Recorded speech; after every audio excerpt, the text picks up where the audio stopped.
عورتیں جوڑا باندھ کے نماز پڑھ سکتی ہیں؟ جی بالکل پڑھ سکتی ہیں۔ سیدی اعلیٰ حضرت فتاوی رضویہ کی جلد نمبر 7 میں واضح الفاظ میں لکھا ہے کہ حدیث پاک کے اندر جو آیا ہے کہ امیت عنہ اسجد علی سبعۃ اعظم، مجھے اس بات کا حکم دیا گیا ہے کہ میں 7 ہڈیوں پر سجدہ کروں، اور نہ میں اپنے بالوں کا جوڑا بناؤں اور نہ ہی میں اپنے کپڑوں کو سمیٹوں۔ لیکن دیگر احادیث طیبہ کے اندر نہر رجل کے الفاظ آئے ہیں، تو آپ نے مردوں کو اس سے منع فرمایا ہے۔ سیدی اعلیٰ حضرت امام اہل سنت نے فرمایا ہے کہ جوڑا بنانے سے جو منع کیا گیا ہے یہ مردوں کو منع کیا گیا ہے، عورتوں کو نہیں۔ عورتوں کو تو غسل کے اندر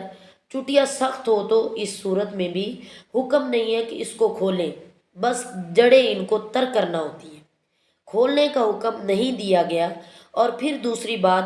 مرقات المفاتیح کے حوالے سے امام اہل سنت نے یہ بات بیان فرمائی ہے کہ اگر عورتیں جوڑا نہ بنائیں، چٹیا وہ بناتی ہیں، تو چٹیا ہی کا وہ جوڑا بنا لیں تو اس میں کیا حرج ہے؟ اگر وہ چٹیا نہ بنائیں اور کھلے بال چھوڑ دیں تو اس صورت میں اس بات کا اندیشہ ہے کہ وہ جب سجدے میں جائیں تو ان کے بال بکھر سکتے ہیں، اور بال چھپانا ان کے لیے ضروری ہے۔ جوڑا بنانا تو ان کے لیے بہتر ہے۔ مرد کے لیے جوڑا بنانا منع اس لیے ہے کہ جب وہ سجدہ کرتے ہیں، اب اگر اس کے بال کھلے ہوتے ہیں تو وہ